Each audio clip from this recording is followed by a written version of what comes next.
Bueno, muy buenas tardes a todos. Un saludo muy especial desde Cali, Colombia. Hoy en el programa Epicentro, donde iniciamos el tema de 100 líderes en resiliencia. Durante 100 días vamos a estar entrevistando a personas que se han destacado por desarrollar procesos en pro de la resiliencia.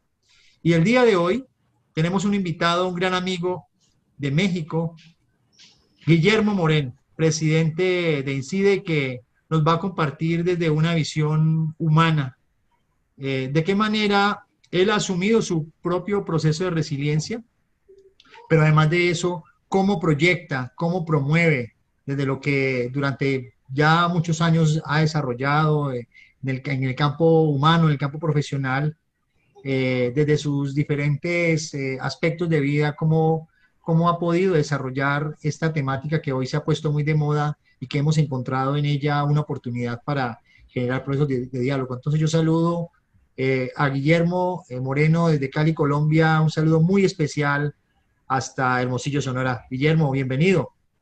Muchísimas gracias, Henry. La verdad que, pues qué honor que en esta serie de programas que vas a estar realizando sobre el tema de resiliencia, pues me hayas invitado para ser el primero de ellos. La verdad que me llena mucho de honor, de orgullo, pues el ser considerado por ti pues en este gran escenario que planteas, ¿no?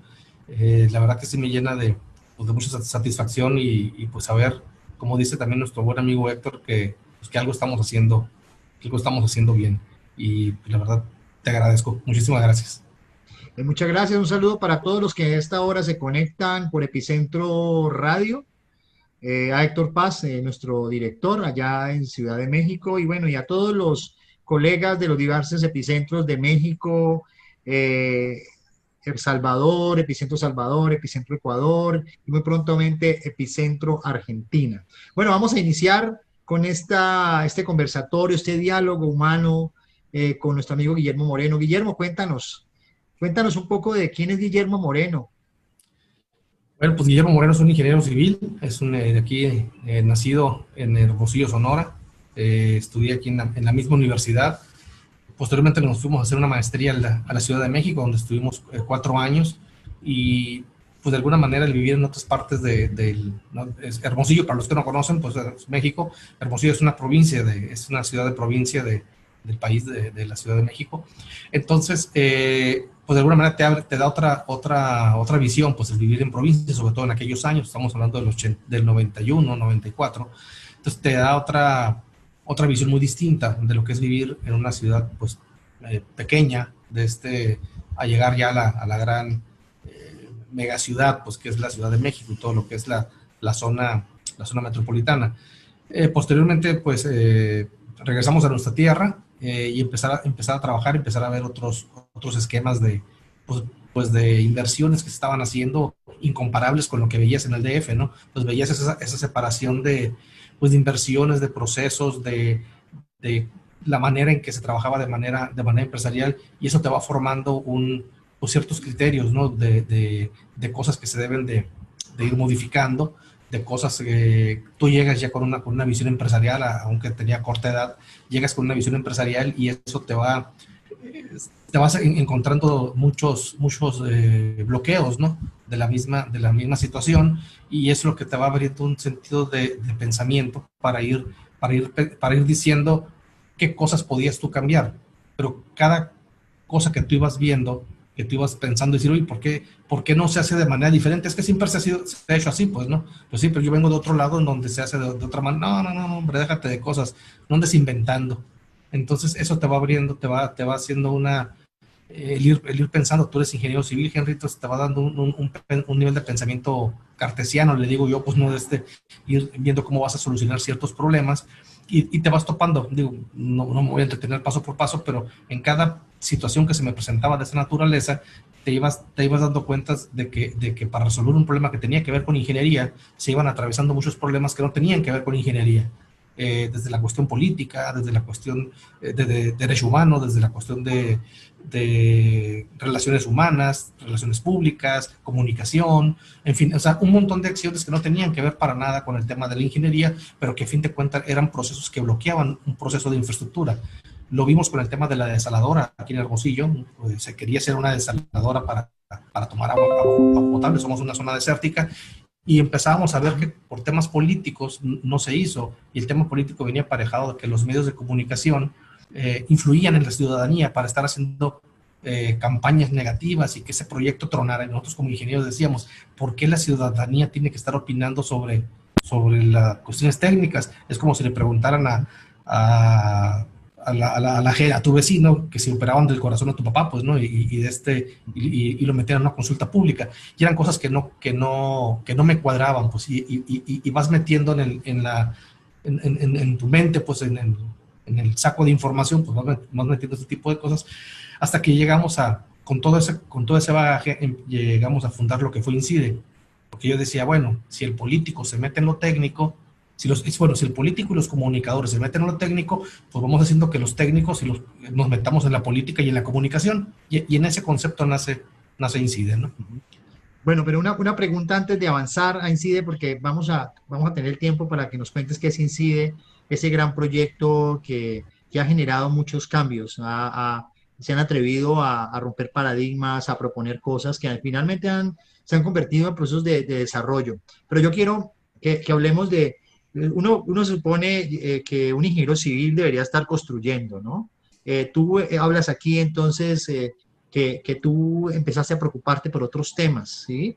Empezaste a mirar el tema político, empezaste a ver de pronto las injusticias, empezaste a ver la oportunidad también de poder, digamos, ayudar y proponerse a trabajar frente a esto. Pero desde el punto más humano, ¿qué es lo que más te mueve a ti? ¿Por qué esa labor o esa acción tuya de poder servir a la gente? Porque finalmente es el elemento fundamental que hace parte precisamente de la resiliencia. ¿Cuáles son los elementos que mueven a Guillermo Moreno para proponerse a trabajar en todos estos temas y en vez de estar construyendo edificios como normalmente, aparentemente, o la mayoría de los ingenieros hacen, pues está en temas del desarrollo, está en temas relacionados con la resiliencia? Pero ¿qué es eso por allá normalmente cuando uno entra en estos temas es porque algo influyó? ¿Qué es lo que más te influyó a ti para que de alguna manera tú iniciaras ese proceso de no convertirte en un ingeniero del común, sino convertirte en una persona que sabe de ingeniería, pero que lo aplica en otros ámbitos como el desarrollo? Pues regularmente uno, desde que es un joven o muchacho, pues dices tú, quiero cambiar el mundo, ¿no? Entonces, cuando te comentaba esas acciones que yo estaba viendo, de que cosas ¿por qué las obras se entregan al primer lugar? O sea, si era conocido para todos que las obras del primer lugar, cualquier constructor se bajaba el precio para que le dieran la obra, y al final venía siendo una obra mal hecha o incompleta, y tú lo veías y decías, oye, si es tan lógico esto, ¿por qué no cambian la ley? Y entonces me decían, ay, hombre, no inventes, eso lo hacen los diputados, eso es política, hombre, no te metas, tú ponte a construir. Entonces, o el tema de la desaladora, o el tema de que decían, eres joven, tú no tienes experiencia para hacer ciertas cosas. Bueno, entonces decíamos, ¿cuándo vamos a agarrar experiencia para hacer esas cosas, no? Si no te dan oportunidad para hacerlo. Entonces, tú vas viendo ese tipo de acciones en donde decías, pues yo no quiero convertirme en un contratista o en un ingeniero más. Yo creo que hay ciertas cosas que sí debemos de cambiar el mundo, y la verdad, pues lo veías como algo que fuera imposible. Te comentaba ahorita que había vivido en el Distrito Federal, porque tú sabes que la vida en provincia es muy distinta. La gente duerme siesta, después de comer, pues bueno, pues para mí, vivir en el DF, yo tenía que trasladarme a la universidad y a donde trabajaba y todo, y yo perdía 4 o 5 horas de puro traslado, ¿no? En los camiones. Y que cuando yo llego a Hermosillo, pues me encuentro con 4 o 5 horas extras en mi vida, ¿no? Que yo no tenía regularmente. Entonces es cuando tú dices, oye, ¿qué voy a hacer con todo este tiempo? Que hablabas de tiempo hace rato. ¿Qué vas a hacer con todo este tiempo que te está sobrando? Pues ni modo que tengas 5 horas para dormir siesta, como que no se valía, pues, ¿no? Entonces empiezas a ver esas matices, y la gente te preguntaba, oye, Memo, ¿cómo haces cosas? Oye, Memo, ¿cómo tienes capacidad para hacer ciertas cosas? Y no era ni siquiera una cosa sobrehumana que estuviéramos haciendo, era simplemente ponerle orden a las prioridades que tenías tú en la vida. Te ibas topando también con acciones de injusticias que tú veías en la calle, que tú veías en la gente. Te ibas topando con acciones de corrupción. Para mí el tema de la corrupción siempre ha sido un tema contra el que he luchado. y que he padecido además, ¿no? El tema ese, porque no ha habido una acción que para mí sea concreta. Para mí siempre fue, pues las cosas se pueden hacer bien. Y me cuestionaba, ¿no? Yo veía compañeros tanto de lo profesional o cuando me tocó ser funcionario público, yo veía, oye, si él está a mi mismo nivel, ¿por qué vive en tal casa, no?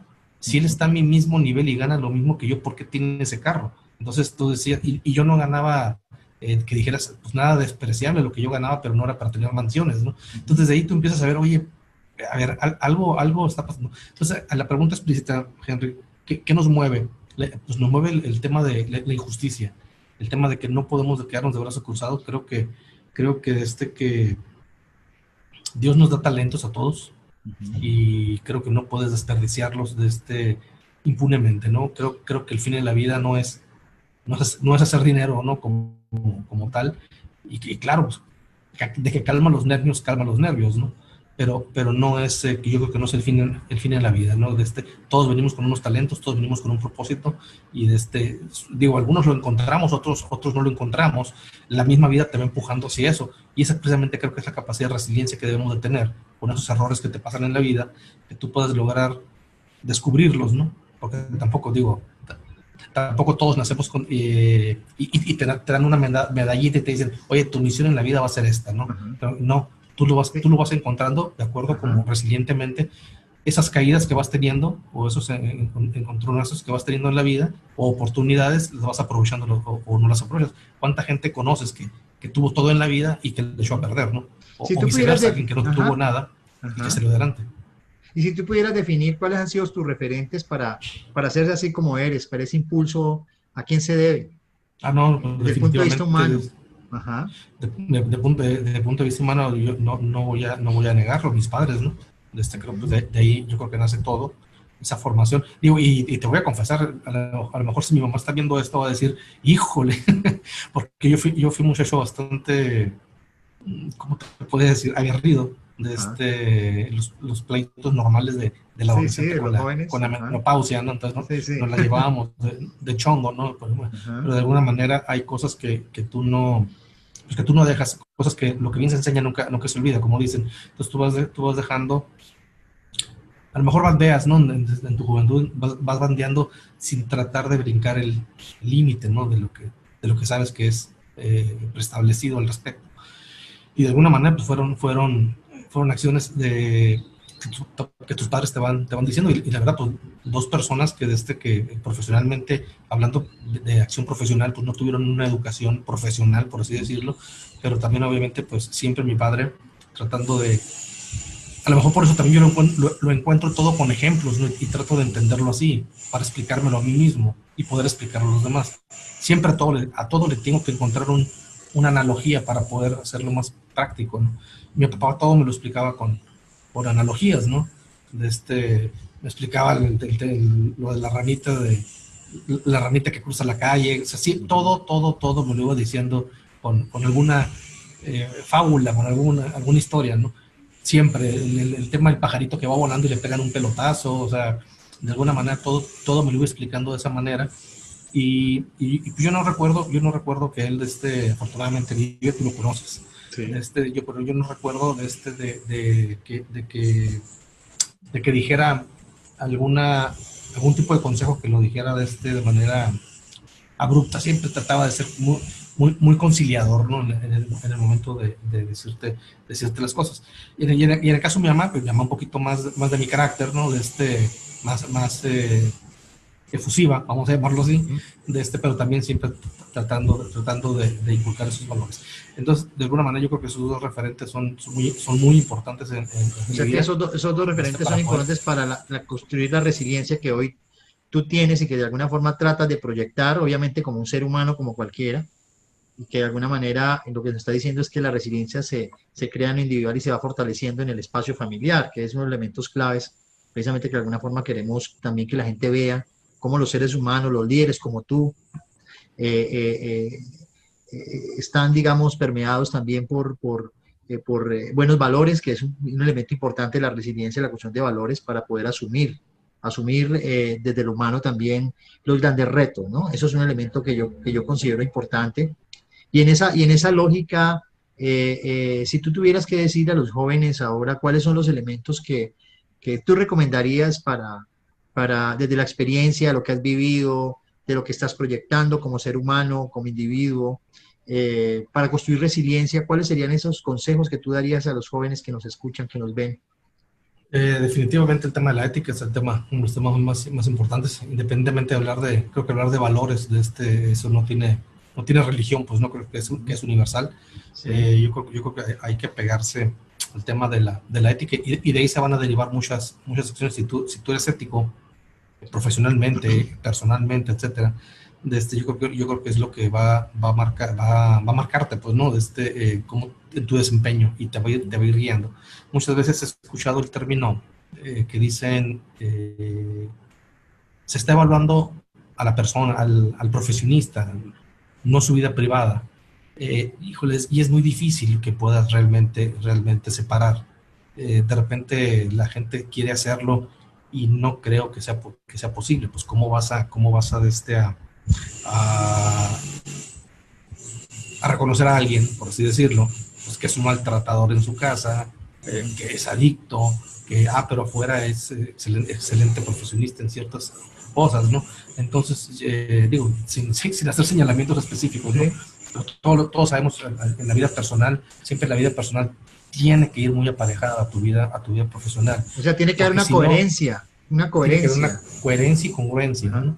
Okay. ¿Cuántos funcionarios públicos no dan una cara, por un lado, y funcionarios públicos y personas en la vida pública, pues no, cualquier persona, y de repente por aquí son otra persona, y de repente se descubre, pues, ¿no? Que lamentablemente, pues, para todos, y no puedo decir, porque también me ha sucedido, pues todos tenemos una vida privada, que te afecta, ¿no? Y tarde, lo que te quiero decir es, tarde o temprano todo siempre sale a la luz. Entonces, yo lo que les quiero decir ahorita a todos los jóvenes es que actúen con ética. Si en nuestra época, Henry, muchas cosas salen a la luz, a fin de cuentas, imagínense ahora con todas las redes sociales, ¿no? O sea, estás en la vida pública en todo momento, ¿no? Entonces, aunque no quieras, ¿no? Te apareces en redes, ¿no? Entonces, fíjate que curiosamente, precisamente cuando me tocó ser funcionario público y empezaban a ver los temas de las redes sociales, o el Facebook y todo eso, y ahora platiqué con este periodista, y le dije, me hiciste muy famoso, ¿no? Le digo, ya grandes amigos y todo, que es la primera experiencia que me toca vivir a mí cuando me iban a hacer una entrevista. Yo no quería hacerla porque no era el momento, y él me venía correteando que quería hacer una entrevista. Entonces yo volteo molesto y le digo, bueno, ¿qué quieres? Pues no, pero yo no me daba cuenta que me estaban grabando o sea, deja tú, me estaban grabando, me estaban transmitiendo en vivo en Facebook Live, ¿no? Ahí conocí el Facebook Live y supe lo que era tener 150,000 vistas en 2 minutos. O sea, fue una locura, ¿no? Entonces ahorita le digo, ya, si alguien me hizo famoso fuiste tú. Entonces, de alguna manera ahorita tú ya no te puedes dar el lujo de cualquier tipo de situación.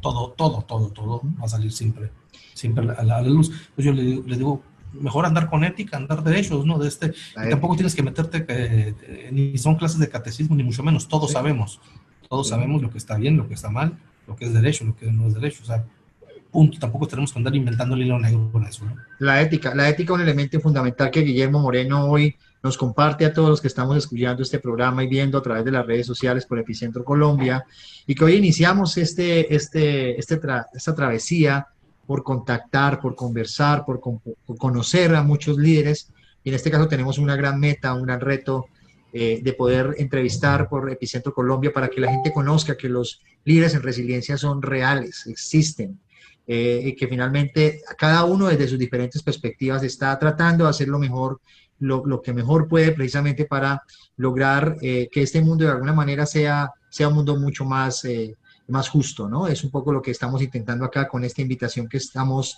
dando, y que hoy, 1 de octubre del año 2020, iniciamos con este gran líder en resiliencia, Guillermo Moreno. Guillermo, coméntanos de ese gran proyecto que yo sé que ha generado muchas cuestiones positivas para Hermosillo, para Sonora, para México, específicamente de ese gran proyecto de Incide. ¿Qué significado para ti como ser humano primero y luego como profesional ese proyecto de Incide? Bueno, incide, como te comentaba, los elementos que me fueron llevando a hacerlo. Uno fue el tema de la corrupción, el otro fue el tema de que los políticos y los medios de comunicación se metieran en aspectos técnicos. Y de alguna manera fue como decir, bueno, vamos a manejar tres elementos que desde que el político, una cosa que entendí, pues el político le tiene miedo, es como los perros, como dicen, ¿no? El político le tiene miedo al periódico, ¿no? Porque nomás entiende periodicazos. Bueno, ahora ya son redes sociales, ¿no? Pero era lo que se decía. Entonces, el político le tiene pavor a un medio de comunicación. El político le tiene pavor a que la gente se una. Y el político le tiene pavor a que la gente sepa. Entonces, en INCIDE mezclábamos esos tres elementos, el conocimiento, la unión y la comunicación. Y era como nosotros lográbamos sentar, porque todos me decían, cuando yo iba a visitar a todos los presidentes de los gremios, y yo los invitaba, porque yo estaba joven, muy joven, entonces yo les decía, oye, quiero formar un consejo. La revista ya la teníamos. Sí. Entonces decimos, queremos formar un consejo en donde juntemos a todos y empecemos a tomar decisiones en esa palabra que ahora se conoce como gobernanza y participación ciudadana, pues, ¿no? Entonces yo decía, si realmente los ciudadanos vamos a participar, que no sea doña Chonita que esté opinando sobre si se va a poner un aeropuerto o no, ella que sabe de eso, pues, ¿no? Que sean los técnicos como ciudadanos que son también y que opinen sobre temas técnicos para poder orientar al gobierno en las políticas públicas. Pero eran términos que no conocíamos, o sea, lo hacíamos por inercialmente con los ejemplos que te puse de los porqués. Y así fuimos avanzando, fuimos convenciendo a cada uno de los presidentes de organismos en aquel entonces.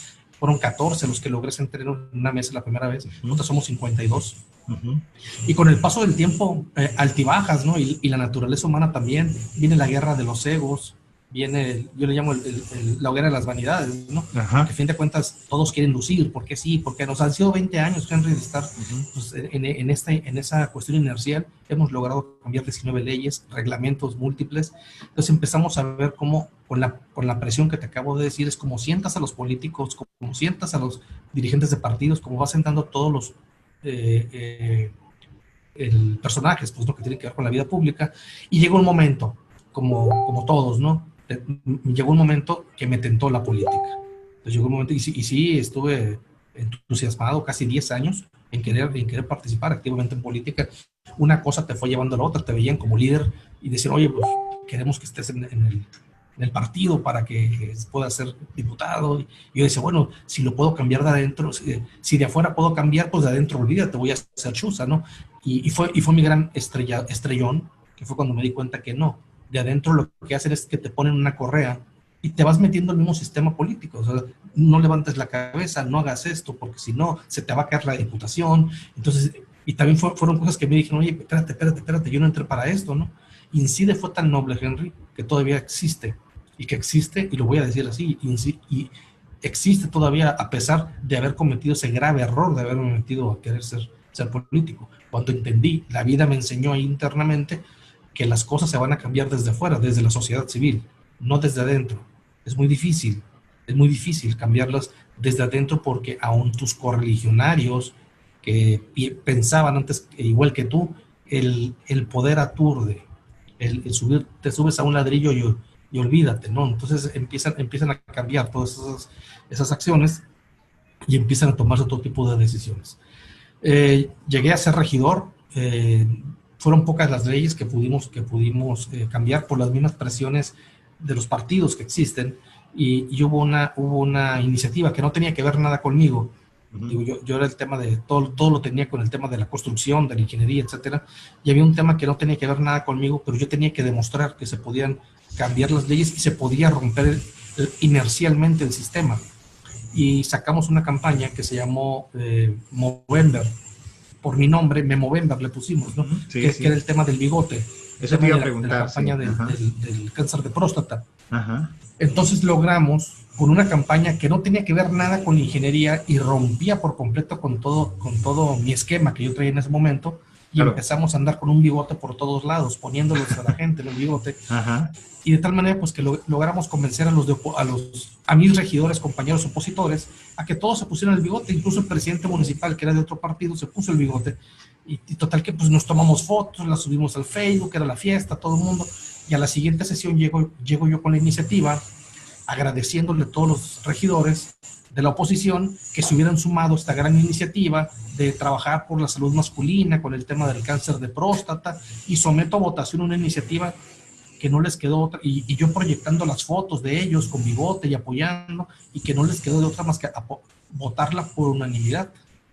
Entonces fue cuando empezamos a demostrar que sí hay maneras paralelas de hacer las cosas, no todo tiene que ser de manera frontal, y es cuando empiezas tú y ahorita el tema de Movember lo agarramos, hicimos una asociación civil y seguimos trabajando en ella, porque también dijimos, fue tan noble el proyecto que no tenía por qué depender de una cuestión política, ¿no? Lo seguimos manejando como una asociación civil. Y entonces, y así empezamos le va sumando esquemas, pues, ¿no? Al tema de INCIDE, pero pasaron dos elementos fuertes aquí en Hermosillo. Uno de ellos fue en 2009 la guardería ABC. Hasta ese momento, pues todo lo que hacíamos era para trabajar a favor de los gremios. Y el otro tema fue que cuando pasó lo de la guardería ABC, yo todavía, sinceramente te digo, no ligaba al 100% el tema con nosotros, ¿no? Pues ni modo, fue un accidente, pero sí me dolía, sí veía que algo estábamos haciendo mal en ese momento, todos, ¿no? Como sociedad. Y después vino el tema de las inundaciones aquí en Hermosillo. Te digo que era zona desértica, de repente se presentan las primeras lluvias e inunda toda la ciudad. 49 fraccionamientos perdieron o sea, personas que perdieron sus casas, y eran personas de clase media alta, pierden sus viviendas porque se inundan todos sus bienes, ¿no? Entonces, claro. Y es cuando dices tú, a ver, algo estamos haciendo mal, cambiamos este logotipo de INCIDE, teníamos que empezar a pensar en desarrollo sustentable, realmente ese equilibrio de desarrollo sustentable, y te confieso, yo no conocía el marco de Hyogo, ni conocía el protocolo de Kioto, ni nada de eso, ¿no? Era simplemente sentido común. Sabíamos que teníamos que empezar a cambiar y ya dejar de trabajar para los gremios. Teníamos que empezar a trabajar con todo ese conocimiento de comunicación, integración, todo, pero para la gente. Y es cuando empiezo a cambiar por completo el modelo y el chip de INCIDE y empezar a trabajar. Y es cuando empiezo a meterme cuestiones ya de protección civil, etcétera. Siendo regidor, ya empiezo a cambiar esos modelos. Y los atlas de riesgo, empezar a defender a los bomberos, empezar a tomar otros temas que regularmente yo no había tomado. Y una cosa, te digo, me lleva a otra, y me invitan a ser director de protección civil. A la siguiente administración me invitan a ser director de protección civil, que hasta ese momento pues yo pensaba que me las sabía de todas en protección civil, porque ya conocía los atlas de riesgos, etcétera, y no, pues llegas a protección civil y es otro escenario, ¿no? Claro. Ya tienes que ver temas de atención de emergencias, tienes que ver el tema de preventivos, todo lo que es gestión de riesgo. Yo no conocía la palabra resiliencia, yo no conocía gestión de riesgo, no conocía absolutamente nada. Entonces es cuando empezamos a voltear y decir, caramba, esto es otra cosa, ¿no? Y yo tenía que tomar decisiones ya, porque en el momento que llegábamos estaban las tormentas, tenía los medios de comunicación preguntándome, entonces tuve que agarrar el mismo modelo de INCIDE y empezar a aplicarlo allá a la dependencia, jalar a los expertos que me ayudaran a tomar decisiones, ¿no? Y es como logramos, pues, así atrajimos al Colegio Mexicano de Protección Civil, allá de Hermosillo, aquí Hermosillo, perdón, y empezamos a formar ese grupo de expertos que me asesoraran en lo que teníamos de hacer. Empezamos a crear el modelo del cubo de Rubik, porque yo sabía que, pues, hablábamos de gestión de riesgo, pero una cosa pensaban los bomberos, otra cosa pensaban los medios de comunicación, otra el político. Yo ya había sido regidor, afortunadamente, con la visión de haber sido regidor, de tener un medio de comunicación, de ser maestro, de tener el tema gremialista, y ser ingeniero civil, etcétera. Entonces te daba una visión holística del problema, cosa que si tú le preguntabas a un bombero, él veía únicamente su punto de vista. Si tú le preguntabas al regidor, él veía su punto de vista. Entonces yo había tenido la ventaja de haber sido regidor, y sabía cómo se movían las cosas. Entonces para mí era muy fácil poder presentar un problema y poder armarlo rápido. Entonces decían, oye, ¿cómo lo hiciste? Es que cuando fui regidor, la ley de ingresos se cambia aquí, y si le mueves aquí, te van a llegar recursos de este lado. O sea, para mí era ya muy sencillo poder ver todo, pero tenías el conocimiento histórico de todo lo que has visto. O sea que eso significa, con esto que tú has hablado, lo del cubo de Rubik, que vemos que está ahora posicionándose muy fuerte, y que te felicito porque es una manera de tener una mirada integral de los problemas, que a pesar de que pensemos diferentes, que estemos en diferentes roles, pues obviamente hay puntos que podemos llegar a acuerdo precisamente para poder tomar decisiones, pero que tenemos que ser conscientes de que hay diferentes miradas de lo mirado, y cómo el cubo de Rubik puede ser un instrumento, una disculpa, una oportunidad precisamente para poder establecer esas decisiones integrales que debemos tomar en el marco digamos, de de la sociedad actual? ¿Cómo se integra ese cubo de Rubik de experiencia? Porque lo que estamos viendo aquí es que al final tu experiencia como ser humano y como profesional está ahí, en la esencia del cubo de Rubik, en la oportunidad de tener no un velo, sino tener la posibilidad de mirar las diferentes caras y tomar decisiones. ¿Cómo es eso? Cuando estamos en la dirección de protección civil, yo empecé a ver todos los problemas. O sea, cuando ya me enfrenté a todo lo que, las lluvias, las tormentas, eso, empezamos a hacer inmediatamente un análisis. Y te insisto, yo no conocía el término, ni siquiera el término gestión de riesgo, ni siquiera conocía los términos análisis de riesgo, fuera lo que fuera. Entonces es cuando descubro que los atlas de riesgo como tal que existían en ese momento, que conocíamos hasta ese momento, eran basura, era papel, porque realmente no se aplicaba, nadie los tomaba en cuenta, nadie los veía, ni siquiera tenían 6 años que no se modificaban, etcétera, ¿no? Entonces decías tú, esto es nada, pues esto es papel. Aquí la atención de la emergencia, ¿cómo le explicas a doña Shonita que se le acaba de inundar su casa? A ver, platícale del atlas de riesgo, y tú te lamentaba, pues no. Desde entonces era una cosa era una cosa que tenías que resolver rápidamente. Entonces es cuando empezamos a pensar pues, de esa manera, y empezar todos los problemas los empezábamos a ver hacia atrás. Yo le llamo análisis inverso. Entonces, a ver, ¿por qué nos estamos inundando? Por esto. Y llegabas a la conclusión, a ver, ¿qué pasó? El tema, se están tapando las alcantarillas, los árboles que se caen, los árboles están dañando el sistema eléctrico y se iba la luz. O sea, todo lo que nos generaba el problema de emergencia. Entonces, que ahora sabes que es el tema de gestión de riesgo, o históricamente, ver la memoria para ser resilientes y que no vuelva a pasar. Digo, son términos que conocí. Un colombiano, me leí un libro de un colombiano una vez y y encontré la palabra y le encontré sentido a todo lo que estaba haciendo. Pero esa es la manera que nosotros lo veíamos de manera empírica. Nos íbamos a las colonias, nos íbamos a los poblados y escuchábamos a la gente, porque yo decía, a ver, ¿por qué nos inundamos cada año? Pues entonces yo me iba a las colonias y la misma gente te decía, y en una comunidad, yo lo comento con mucha risa siempre, que una viejita me dijo, ¿no? Es que siempre que pasa lo mismo sucede igual. Y yo pues me dio risa la frase, ¿cómo que siempre que pasa lo mismo sucede igual? Pero tenía Henry una connotación de verdad esa frase. Siempre que llueve, vienen ustedes como funcionarios, nunca hacen nada, y nos llegan, y mañana va a venir la gobernadora a repartirnos despensas con dedos. O sea, siempre que pasa lo mismo sucede igual. Entonces, para mí fue una frase que se me quedó muy grabada. Y decía, bueno, ¿y qué hay que hacer? ¿Usted qué recomendaría? Es que son bien sonsos. Si destaparan el desagüe, si subieran 1 metro el muro, o sea, y la misma gente te iba dando la solución. Y bingo, bingo. O sea, empezamos a hacer lo que la gente nos decía. Y te insisto, eran cosas que nos salían de manera innata, por así decirlo, ¿no? Y empezamos a trabajar en todas las comunidades de esa manera, a limpiar canales y a mandar y a cortar, campañas de reforestación. O sea, si ya sabías que en mayo se empezaban las lluvias, órale, en febrero a cortar árboles. O sea, y empezamos a trabajar de esa manera. Y se vino la segunda tormenta, más fuerte fue cuando fue el huracán Newton. Y la gente decía, oye, no vino tan fuerte, ¿no? No, sí vino fuerte, vino el doble de lo otro. El tema es que ahora no pasó nada. Estábamos preparados. Entonces la gente decía, oye, Memo, tanto relajo que hiciste, me decían los medios de comunicación, y no pasó nada. Sí. Entonces decía esto, y es cuando empiezas a medir, fíjate, la gente cómo no mide la prevención, no mide todos los efectos. Pero si hubiera pasado el relajo, si hubiera pasado el desastre, si se hubieran caído 1000 espectaculares, árboles, destrozos, la gente hubiera dicho, protección civil no hizo nada. Y ahí es cuando empiezo, y precisamente en esa época es cuando te conozco, Henry, que leo el libro tuyo por primera vez, y es cuando yo digo, caray, o sea, resiliencia, en mi vida le había escuchado la palabra. Es cuando digo, caray, esto es lo que estaba haciendo. Y digo, para la gente que no nos conoce, que no me conoce, yo venía leyendo tu libro en el carro después de 3 meses que me lo habían regalado. Entonces, yo lo veía leyendo de un viaje en el carro, y me acuerdo que en ese momento, aunque ya te tenía de contacto de Facebook, de ahí te empiezo a mensajear sin conocernos, ¿no? Y tú amablemente pues me contestas, y en ese momento agendamos hasta la fecha. Y nunca se me va a olvidar, 17 de mayo de 2018, que agendamos la fecha que estuviste en Hermosillo por primera vez. Y de ahí empezamos a platicar, y yo veía cómo por primera vez conocí la fórmula del riesgo, y empiezo a darme cuenta de muchas de las acciones. Y yo le decía a mi esposa, oye, es que ya ves que no estaba loco. Entonces me decía ella, no, si estás loco. Lo que pasa es que hay otro colombiano loco. Hay otros locos. Hay otros locos, ¿no?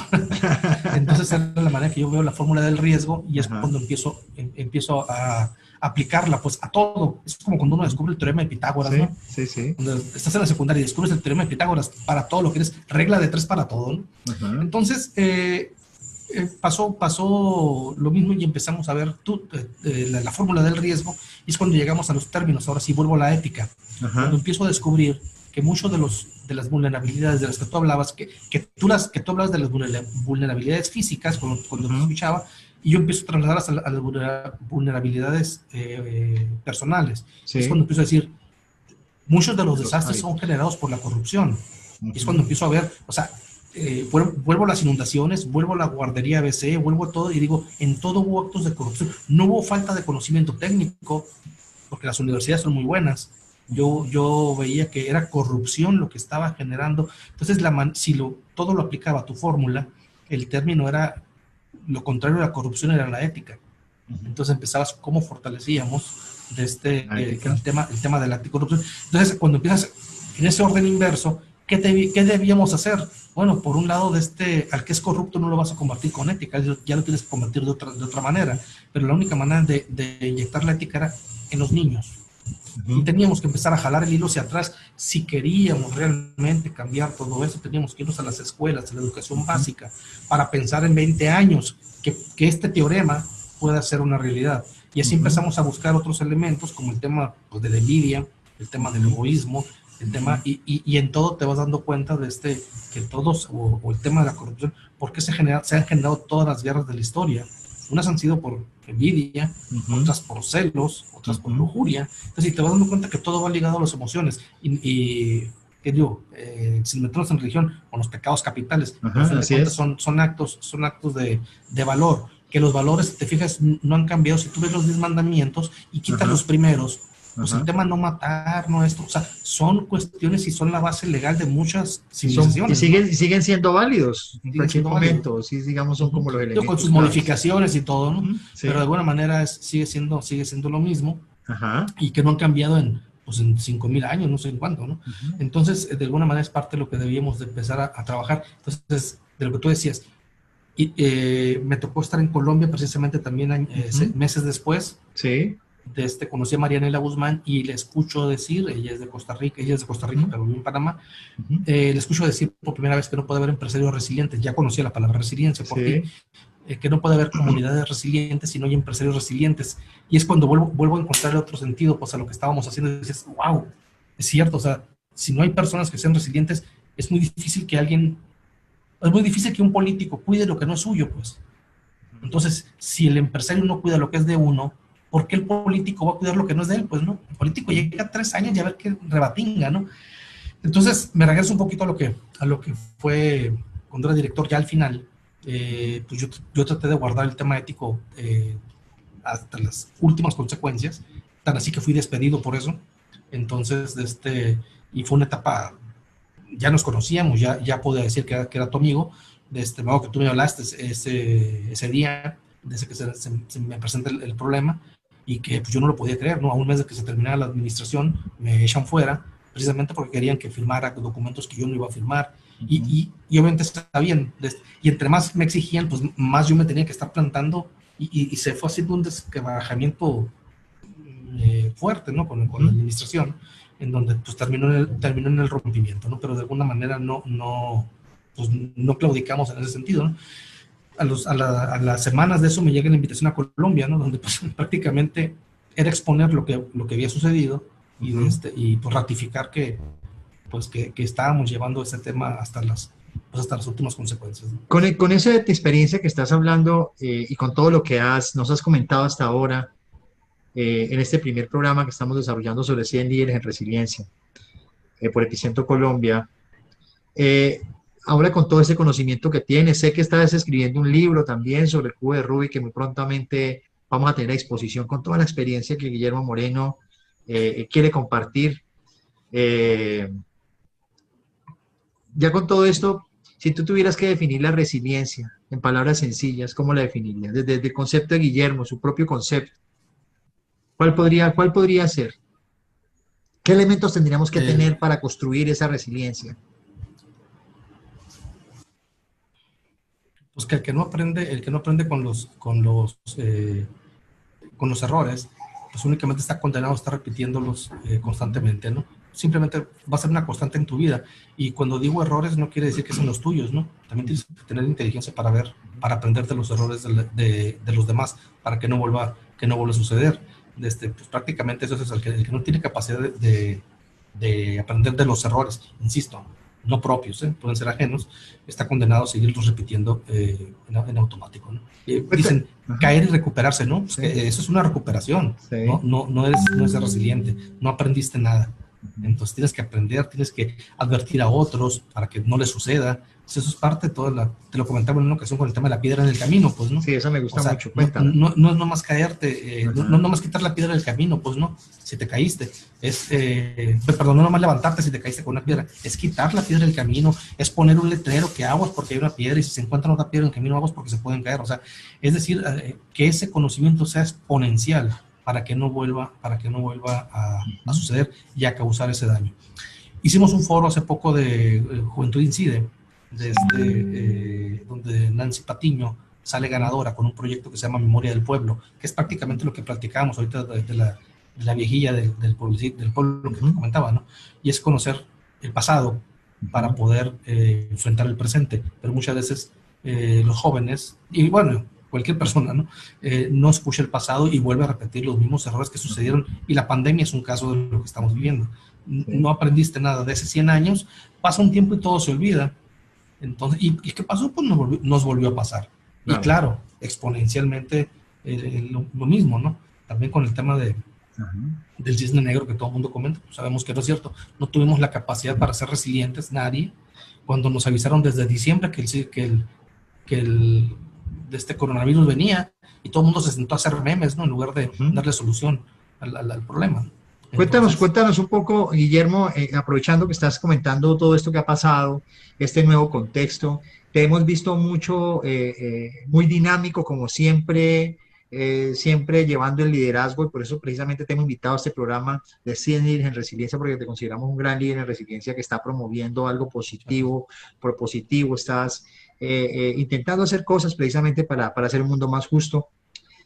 Cuéntanos un poco, estos últimos meses te hemos visto promoviendo foros, promoviendo el tema de Alcure, de la alianza de los sectores precisamente para ser resilientes. Sabemos también que Incide ya hace parte de Arise. Cuéntanos un poco esos logros que ha generado todo esto desde tiempo para acá.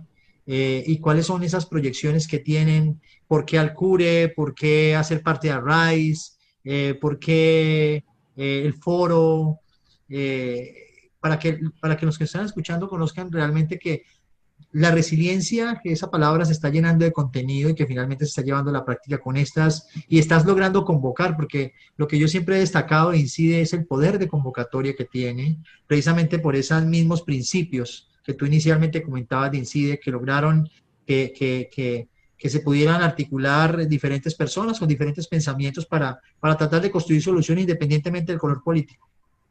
Sí, pues digo, bien lo comentas, pues en Incide son varias organizaciones, cada organización es una persona también, y en cada organización, tú sabes, pues cambian cada 2 o cambian cada 3 años, pues van cambiando las personas, van cambiando los humores, van cambiando los reflectores, o sea, y es un estar teniendo un punto de equilibrio para estar llegando a acuerdos. No ha sido nada sencillo, ha sido muy gratificante, pero tampoco lo vamos a comentar que ha sido así de miel sobre hojuelas, ¿no? Ha habido momentos álgidos, ¿no?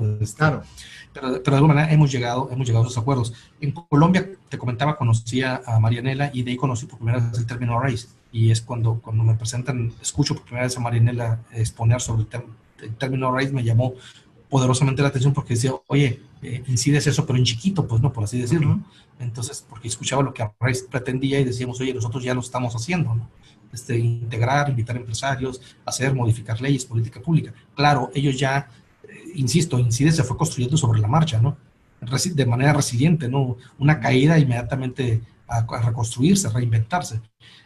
Arise pues ya venía con un modelo del marco de Sendai.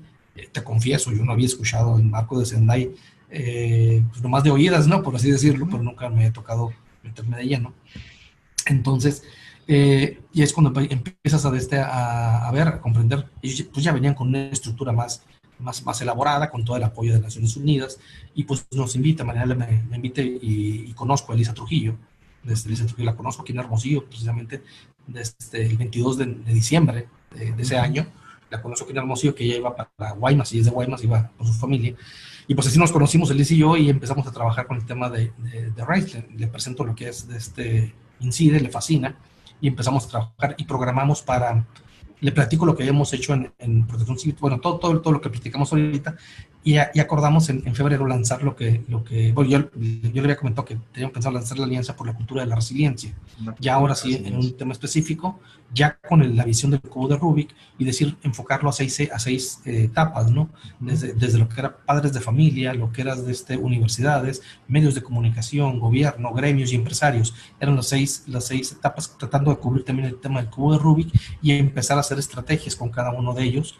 Organizamos el taller de resiliencia que tú fuiste ponente en julio de ese mismo año, y el haber lanzado la alianza en febrero pues nos sirvió un poco para ir dándole tema. Pues si tú te presentabas a los gremios y todo el mundo decía, ¿qué es resiliencia, no?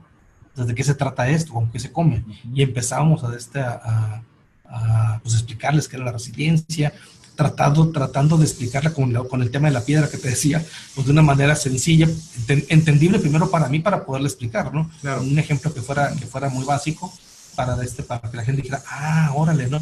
Entonces ibas embonándole, y creo que con el tema del cubo de Rubik les quedaba muy claro cuando ya explicabas el tema del cubo de Rubik, cómo tenías que tener ese pensamiento holístico y tridimensional. Les quedaba muy claro el tema ya de cuál era el funcionamiento, qué podían estar ellos haciendo. Poníamos ejemplos, poníamos acciones que podían estar haciendo, y hasta que llegó el taller de julio, pues obviamente con el taller que implementaste, que tú diste, pues nos abre otro abanico, pues, ¿no?, de conocimiento.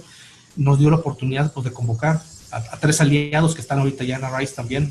Erika Alvarado, que vino desde Jalisco, la rectora de UNICI, Xochitl Ortega, y también Casimiro Gamas de Tabasco.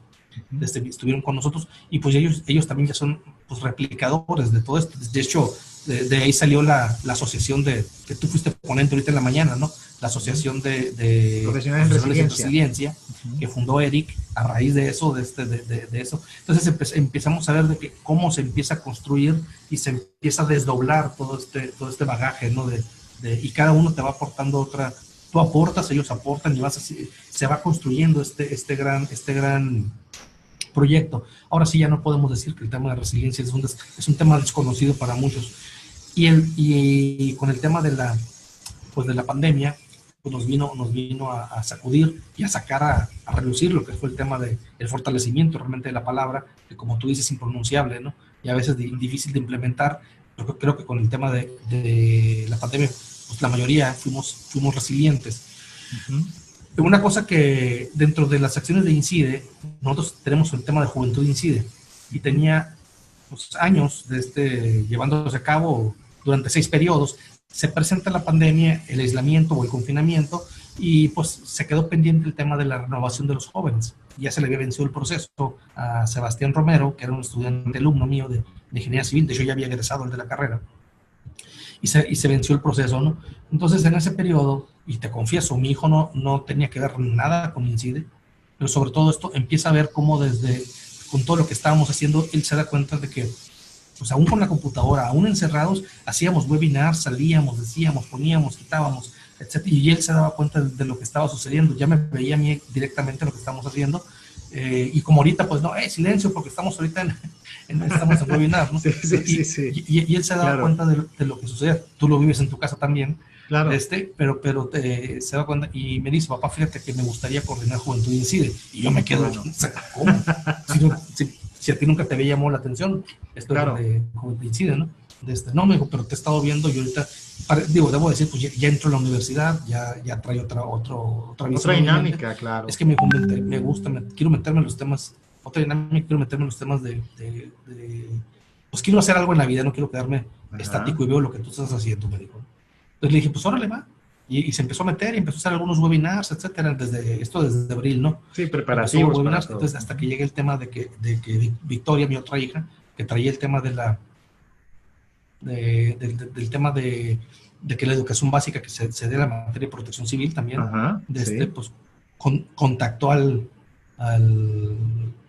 director nacional de protección civil, al coordinador, para sí, invitarlo a una plática de jóvenes, sin si tú estuviste en esa plática también. sí. Entonces, yo los empiezo a ver a los dos y digo yo, ¿cómo se empiezan? O sea, compraron la idea por completo y los empiezo a ver Le diste el y pues, como lo ejemplo. digo, ¿no? Sí, Sí, Henry, pero muchas veces uno puede estar haciendo mil cosas en la calle y adentro y en tu casa ni te pelan, pues, ¿no? Entonces, claro, cuando claro. yo veo esa acción en ellos dos, dije yo, caramba, o sea, no hubo algo que me llenaba más de orgullo y De satisfacción. satisfacción. Y es cuando empezamos a verlo, y me meto con él y yo le dije, órale, va, yo te voy a ayudar. Papá, me gustaría organizar un foro, que originalmente, lo voy a decir también, originalmente el foro iba a ser nacional, pero Henry, cuando le dije a mi hijo, pues busca a Henry que te ayude, yo no lo voy a buscar, le dije, ¿no? Me habló él directamente, y de repente colgó y me dijo, papá, el foro va a ser internacional, y yo, ¿qué? Sí, pues que Henry me dijo que invitáramos y que dijéramos y que todo, entonces como él, pero tú viste, él te habló, pues no, le dije, yo te voy a pasar los contactos y te voy a poner la mesa, pero yo no te la voy a servir. O sea, tú vas a hablar, Así es. o sea, si algo yo te puedo apoyar son mis relaciones, le dije mis contactos, pero yo no te voy a hacer la chamba, le dije, no, toda la hizo él, y la verdad, sinceramente, lo confieso, Salió muy y bien. me dejó con la boca abierta. Si te diste cuenta, yo no participé en los foros, yo ni siquiera en las reuniones previas, ¿no? Ustedes se juntaban con él y yo no me metía para nada, porque quise dejarlo por completo a que se desarrollara. Y sí, me sorprendió bastante, mucho, o sea, la verdad, superó con creces mis propias expectativas como padre de cómo se fue desarrollando y cómo jaló a mucha más gente, ¿no? Nancy, digo, sale de esa idea que tuvieron, Claro. que tuvieron ustedes porque tú le ayudaste a desarrollarla. Sí. La verdad, estamos, Shelly, pues ayer platicaba de ella emocionado. Y cómo vas conociendo Jason de Colombia, que fue finalista también, cómo empiezas a conocer gente de otros países y derivado de una idea, pues. Entonces yo les digo, uno va a llegar hasta donde, o sea, el límite eres tú mismo. Los límites Entonces, se los pone uno, sí es sencillo. Bueno, si tú quieres cambiar el mundo, lo vas a cambiar. Se lo digo a él y se lo digo a todos los jóvenes, ¿no? El límite se lo pone cada quien. Y ahorita con las redes sociales y con todo esto del webinar, o sea, ya no hay. Ya no hay frontera, ya la frontera se... fronteras, ¿no? Yo siempre digo que el mundo es un pañuelo. Bueno, decíamos que era el mundo un pañuelo cuando se encontraba alguien, ¿no? El mundo es un pañuelo, pero era un dicho. Pero ahora yo digo que el mundo más que un pañuelo es un smartphone, porque lo encontramos todo ahí al alcance de nuestros dedos, ¿no? Guillermo, ha sido muy excelente todo esto que hemos conversado en este primer programa de 100 Líderes en Resiliencia, donde tú eres el primer convocado a abrir estos programas que van a ser 100 programas específicamente, donde vamos a traer a ellos, a esos líderes que están haciendo un gran trabajo de diferentes ámbitos, de diferentes campos, precisamente para que compartan aquí, para que vean los líderes, que los líderes también son seres humanos, son personas que de alguna forma tienen una historia de vida detrás, tienen una proyección, tienen unos sueños, quieren hacer cosas, además están promoviendo la resiliencia como una oportunidad para dialogar y cada uno desde su expectativa, de su experticia, que finalmente toma lo mejor de la resiliencia para darle contenido, para aplicarlo como lo hace Incide, como lo hace Guillermo, como lo hace también ya sus hijos que están asumiendo también un rol importante, motivados también por un gran ejemplo de Guillermo. ¿Qué sigue para Incide? ¿Qué sigue para Guillermo? Ya para ir cerrando este programa de Epicentro Colombia, ¿cuáles son los retos que hay ahora de aquí en adelante, en los próximos meses, próximos años, tanto para Incide como para Guillermo Moreno? Pues estamos trabajando, pues ahorita en lo que viene el tema del libro, que bien comentabas, que pues más que un retraso ha sido pues el tema del COVID, te viene a darle un fortalecimiento y ponerle un apéndice pues al libro o hacer algunas modificaciones, porque también creo que lo que observamos de la conducta humana fue importante, en algunos casos para bien, en otros casos para mal, cómo se tomaron las decisiones y que lamentablemente vino a cuadrar con mucho de lo que veíamos, ¿no? El gran tema del desastre es la corrupción, la indolencia y la ignorancia, que fueron los tres temas que yo los considero los causantes de los desastres. Y seguir trabajando fuertemente en estos. Obviamente ir abriendo, pues no digo capítulos, no digo ir abriendo otros espacios en otros estados de la República. El foro nos dio una apertura pues, global, ahora sí, en muchas partes, en España, en Francia, en Latinoamérica, nos dio para estar llevando otro nivel de información, y la gente pues ha comprado el concepto, pues, ¿no? De lo que ha sido, INCIDE, cómo hemos trabajado en los temas de gobernanza, en los temas pues, de gestión de riesgo, en los temas de resiliencia, como tal, ¿no? Entonces, en el caso de nosotros es seguir preparándonos y seguir aportando a la sociedad. Estamos ahorita, Arise, volviendo al tema de Arise, Arise convoca a una postulación, por ejemplo, para los consejeros en México. Estamos trabajando ahorita como nodos en la zona noroeste, y estamos ahorita pues, postulándonos para ser consejeros. Esperemos pues, que sea positivo, y si no, pues habrá que ser resiliente y volver a intentarlo. Yo creo que el tema de las alianzas son importantes. Arise es un aliado importantísimo para poder llegar este conocimiento. Digo, pensando específicamente en el tema de cómo incide, ¿no? En lo profesional, personal, pues ya es otra acción, ¿no? Pero yo creo que como incide ahorita el tema es cumpliendo con las ODS, con el punto 17, pues el tema de lograr esas alianzas. Sabemos ya muchas organizaciones que, si bien diciendo no son iguales, pero sí son similares para poder trabajar en estos temas, y creo que ahorita el país requiere una unificación en todos los procesos. Ve lo que acaba de suceder con el tema del Fonden y otros fondos.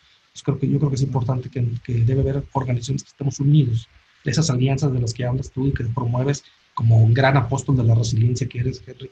Yo creo que es importante que tomemos en cuenta todas las organizaciones, porque es cuando más debemos de estar unidos como país para poder salir adelante. Vienen retos importantísimos, y vamos a tener un 2021 bastante complicado, a lo mejor todavía, como estamos con la modorra del COVID, todavía Sí. no hemos aprendido a reaccionar y a salir realmente a la calle para saber lo que nos espera, ¿no? Desde que es fuerte lo que se viene, pues debemos de ser un poco más creativos para tomar modelos de otros países, de lo que ya pasaron por cuestiones como la de nosotros, y no me refiero al COVID específicamente, pero debemos de ver ejemplos de otros países, ser resilientes en ese sentido, y como decía ahorita, no tienes que experimentar en cabeza ajena, pues ve lo que pasó en otros lados para que puedas actuar a tiempo, pues, ¿no? Que no nos pase que no nos pase el rinoceronte por encima, como nos pasó con el COVID en China, sino que hay otros países que ya padecieron algo lo que nos pasa a nosotros, que no nos pasa. Entonces, creo que es la visión que debemos de empezar a tener. Tenemos elecciones por enfrente en el 2021, entonces de distintos pues, municipales, estatales, etcétera, diputados federales. Entonces hay que tener una visión muy amplia, porque también, como en el cubo de Rubik, viene un tema político que se va a apoderar de todo el país, y van a tirar por la borda muchas de las acciones en ciencia y tecnología, resiliencia, protección civil, educación, lo que quieras, ¿no? Entonces, en cualquier país el tema político absorbe por completo la agenda, ¿no? Entonces, creo que debemos estar nosotros muy preparados, y que no existan, sobre todo, divisiones. Cada uno tiene derecho a la ideología política que quiera, obviamente, pero que esa ideología política no llegue al interior de las organizaciones, que como sociedad civil podemos y tenemos algo que aportar. En relación con eso, Guillermo, y ya para finalizar, me gustaría escuchar por parte tuya, si tú tuvieras que recomendar, ¿cuáles son los 5 aspectos importantes para caminar, empezar a caminar, fortalecer ese liderazgo en resiliencia que tenemos las personas, que podemos recrear, construir, pero también que pueden tener organizaciones? ¿Cuáles serían esos 5 aspectos que tú dirían, mira, hay que trabajar esos 5 aspectos que son básicos para empezar a lograr, primero, para poder ser resilientes, y para poder proyectar resiliencia y poder generar procesos de transformación? ¿Cuáles serían esos 5 aspectos que tú consideras que son claves? Esa pregunta que me haces es muy importante. Hace unos días, yo jugué fútbol americano, Sí. cuando era joven, y tenía un entrenador que lo saludo con afecto, Héctor Arreola, y que él, pues obviamente, pues, a lo mejor las frases que nos decía, pues también las copiaba de algún Vindos Lombardi o alguien, ¿no? Ajá, sí. No sé, nunca lo supe, nunca lo averigüé, pero era lo que a mí me llegaba, pues, ¿no? De las frases que él me decía como entrenador. Entonces, yo recuerdo alguna de las frases que decía, y lo comparo todo con el tema de la resiliencia, o de liderazgo en resiliencia. Sí. El fútbol americano decía es un deporte de caballeros, en el sentido de que no importa el golpazo que te dé el contrario, Si se fijan en los partidos, decía, siempre llega, después de que te dio un golpe, llega alguien, el mismo que te golpeó, y luego te da la mano para que te levantes, ¿no? Entonces, de alguna manera, es un tema que debemos entender, que en esto que estamos viviendo, pues va a haber diferencias. Sí. Debemos de tener la caballerosidad de que o sea, no son enemigos, pues no, simplemente son diferencias que, como el cubo de Rubik, pues debes de tratar de ser empático y vas a convivir con ellas. Por eso estás en el terreno de juego. Entonces, el otro de los puntos es que no hay, jugamos en equipo. O sea, para poder ganar, tienes que jugar en equipo. Y el tercer punto, parte de jugar en equipo, es saber qué posición tienes dentro de ese equipo. En el fútbol americano, unos son quarterback y otros son linieros, pero si no funciona uno, no funciona el otro. Claro. Y otros tienen que atrapar el balón, y otros son los que anotan, y otros el aguador, y otros el entrenador. Todo el mundo tiene una función principal y debes de saber cuál es el rol que te corresponde. Entonces, pero también, aparte de conocer el rol que te corresponde y asumirlo, muchos decimos, es que yo quiero ser quarterback. Bueno, pues tendrás que entrenar más, tendrás que hacer ciertas habilidades que tienes que desarrollar si realmente quieres ser el líder del equipo. Porque en este momento no se te considera así porque no tienes esas cualidades. Y no me refiero a las cualidades físicas, me refiero a las habilidades, ¿no? Que tienes que desarrollar. Otro de los puntos es que a mí me tocó ser corredor y el entrenador me decía, nunca dejes de mover las piernas. Digo, cuando vas corriendo, pues, y que te agarran los linebackers, ¿no? Y que te están empujando hacia atrás, decía él, porque uno cuando regularmente ya lo agarran, ya deja de pelear y entonces ya te caes, pues, ¿no? Y él decía, nunca dejes de mover las piernas, porque ese segundo esfuerzo, puedes ganar una pulgada, pero esa pulgada te va a dar el primero 10 o el touchdown. Entonces, nunca dejes de mover las piernas. Y la última, que también cuando vas corriendo, si ya vas a caer, cae hacia adelante, porque también te va a dar a ganar yardas. Claro. Entonces, y creo que con esto culmino lo que me pasó a mí con el tema del despido. Yo caí hacia adelante. O sea, creo que fue una manera de... Terminé anotando, pues, ¿no? Porque lo que me pasó me sirvió para demostrar que lo que hemos estado promoviendo, pues sí se puede, ¿no? O sea, sí se puede hacer las cosas de manera correcta y, entre comillas, vencer el sistema, ¿no? ¿Y por qué, con eso último que estás diciendo, ya con esto finalizamos esta gran entrevista en estos 100 líderes de resiliencia por Epicentro Colombia? ¿Por qué integrar la resiliencia como parte de la vida cotidiana? O sea, que usted le pudiera recomendar a alguien, bueno, ¿por qué aplicar la resiliencia para salir adelante, para resistir? ¿Por qué? ¿Por qué es importante eso?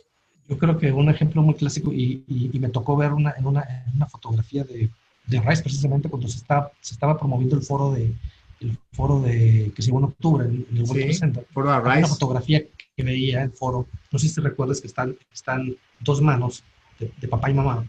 Ajá. Y hay un niño que está agarrando las dos manos. Sí. Entonces, ¿te acuerdas de esa fotografía? Sí. Entonces, esa fotografía me hace recordar y eso que hablas de la vida cotidiana, ¿no? Yo me voy más que... Y cuando me invitaste a la entrevista con Eduardo Vélez, hace algunos meses. Del foro latinoamericano, platiqué mucho del tema del amor. Ajá. Entonces, yo creo que el tema de la resiliencia interno tiene que ver mucho con el amor. La vida matrimonial, yo creo que es una cosa, es una resiliencia diaria que debes de estar haciendo. O sea, tú podrás tener la razón, pero hay condiciones en las que tienes que modificar, porque si no, o sea, tienes otras cosas más importantes que cuidar que únicamente el creer tener la razón. Entonces tú tienes que estar modificando. Entonces, y yo considero mucho el tema de la resiliencia con el amor, como lo dije en aquel entonces, porque de repente lo asumimos como, pues ya te casaste y pues ya te casaste, ¿para qué lo sigues recordando? Ajá. Y cuando menos piensas, si no se repite, si no se cultiva, así como si no se cultiva la resiliencia, en la vida personal o en lo profesional o lo que sea, a veces tienes que estar cultivando el amor porque empiezas a caer en algo, en la rutina, y de repente no te das cuenta y se acabó. Y se acabó el amor, y se rompe un matrimonio y tú dices, oye, ¿qué fue lo que pasó? Si estábamos tan bien, no estábamos bien, no te diste cuenta, porque no fuiste resiliente. Y cuántas cosas no pasan en nuestra empresa porque no las vemos, son tan cotidianas que vamos perdiendo. Por eso digo, la resiliencia es como el amor, no hay nada, amor a tu pareja, amor a tu empresa, amor a tu profesión, amor a ti mismo. De repente volteas y ya pesas 100 kilos, ¿no? ¿Por qué? Porque no te cuidaste. No te cuidaste. Y shut up, dijo el otro, ¿no? pero de alguna manera es el amor, y así lo ejemplifico el tema del amor con la resiliencia, ¿no? Y también, como dices tú, tanto el amor como la resiliencia son palabras que no se pueden ejemplificar tan fácilmente, ¿no? Hasta que pasa la ausencia de ellos. Es cuando dices tú, eso, aquí debe haber habido resiliencia, aquí debe haber habido amor. Por ejemplo, cuando dicen todos actos de maldad que se presentan en el mundo, pues, ¿no? Pues esa ausencia de Dios, le digo, ¿no? Y en cualquiera de los contextos que suceden, simplemente pues hay una ausencia de Dios para que suceda eso, ¿no? La oscuridad pues no es algo malo, simplemente es ausencia de luz, igual como el frío es ausencia de calor. Entonces la maldad pues al igual es ausencia de Dios. Entonces con el tema de la resiliencia pues pasa exactamente lo mismo, ¿no? Cosas que nos suceden, pues es simplemente una ausencia de resiliencia. Bueno, con esa última reflexión de nuestro amigo Guillermo Moreno, donde destaca que la esencia de la resiliencia del amor, estoy totalmente de acuerdo con eso, porque si no nos amamos a nosotros mismos y no vamos al territorio y no vamos a nuestra empresa, pues difícilmente vamos a hacer las cosas adecuadamente, ¿sí? Quiero agradecerte, Guillermo, por este espacio tan interesante, tan delicioso que pudimos conversar contigo, pudimos conocer un poco de Guillermo Moreno. Pues esa es la idea de destacar no solamente el tema profesional, sino también todas esas cosas que durante tu vida te han ayudado a formar, a fortalecer y crear en ti ese líder en resiliencia, pues que es lo que de alguna forma queremos destacar en este programa Epicentro Colombia, que cada jueves vamos a estar aquí con más líderes en resiliencia. Hoy iniciamos con un gran líder en resiliencia desde México, desde Hermosillo, Sonora, que he tenido la oportunidad de visitarlo 4 veces. Espero alguna vez nuevamente, cuando ya pasen estas situaciones tan complejas, pues vamos a volver a vernos ya, digamos, en presencia, porque es importante también la presencia. Guillermo, agradecerte por este espacio, por el tiempo, por tu paciencia, invitarte nuevamente y decirte pues que continúes así, que continúes construyendo resiliencia, continúes motivando, nunca bajes la guardia, porque sabes de alguna forma que lo que estamos haciendo, lo estamos haciendo por algo justo, por mejorar y ayudar a muchas personas, ayudarnos a nosotros mismos también como seres humanos y crecer de manera conjunta y solidaria, recíproca, en este mundo que es complejo, pero que la esperanza está en nosotros mismos. Sin ninguno va a venir a solucionar el problema, somos nosotros mismos, y ahí empieza precisamente la labor que nosotros tenemos como líderes en resiliencia, es promoverlo, pero para promoverlo tenemos que creer en ella, ¿sí? Podemos creer en ella, sea con un enfoque o sea con otro, pero lo importante aquí es que tenemos un elemento que nos respalda, que nos motiva, que nos mueve, como tú decías, que nos moviliza hacia hacer cosas. Entonces, Guillermo, muchas gracias por estar en este programa de Epicentro Radio y espero que volvamos otra vez a conversar contigo y tengamos estos espacios y que, bueno, yo lo dije acá, el libro que estás haciendo, ojalá que podamos, cuando ya lo tengas listo, lo podamos presentar y le podamos hacer toda la difusión que se dé, porque yo sé que ese libro le aporta, porque es una experiencia de vida, es una manera de ser y yo pienso que le aporta mucho tanto a los jóvenes físicos también como a los jóvenes también de mentalidad, porque para poder incorporar la resiliencia tenemos que ser flexibles, tenemos que tener la capacidad de romper paradigmas, de desaprender. Es a esos jóvenes que nosotros estamos de alguna forma llevando el tema de la resiliencia. Muchas gracias, Guillermo. Muchas gracias a ti, Henry, y agradecerte una vez más este concepto que traes. Realmente, créeme, estás cambiando vidas o estás salvando vidas, ¿no? Tú no sabes en qué momento llegas con este concepto a las personas y que puedes darle totalmente pues no digo que un sentido, ¿no? Cada uno tiene su concepto, pero puedes tener una manera a que aferrarte, pues, a seguir caminando en esto. Te felicito y te agradezco lo que estás haciendo. Realmente es un apostolado que estás haciendo y pues todo lo que yo pueda estar proyectando, todo lo que ahorita ya Eric puede estar proyectando y que estemos llegando a mucha más gente, tú puedes decirlo orgullosamente que fue gracias a ti, porque de alguna manera, porque así fue. O sea, creo que tú trajiste la resiliencia a México y todo lo que sucede aquí se viene a fortalecer fuertemente, ¿no? A lo mejor había otros esquemas, otros conceptos que ya se habían estado manejando, pero no habían prendido como como en este caso lo hiciste tú, y escucho otras personas y otras voces, como también mencionas, que dicen que es que tiene que pasarte algo para ser resiliente. Yo creo que no.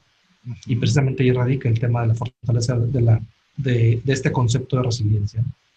Okay. Entonces, te agradezco, Henry, la verdad, la oportunidad que nos das y este honor que me brindas, la verdad que me quedo muy satisfecho. Y pues, para mi familia, para mí, para Gaby, mi esposa, pues eres una persona muy valiosa para toda mi familia. Muchísimas gracias. Muchas gracias, Guillermo. Muchas gracias a todos los que nos han escuchado el día de hoy. Y los esperamos en un nuevo programa, el día jueves, de 5 de la tarde a 6 de la tarde, hora Ciudad de México, por Epicentro Colombia. No se olviden que la resiliencia es una palabra poderosa que puede ayudar a transformar vidas. Y vamos a intentar con este programa de 100 líderes en resiliencia que ustedes vean en la práctica con todas esas personas que vamos a tener aquí que sí es posible y que de alguna forma podemos ayudar a generar un mundo más justo. Muchas gracias a todos.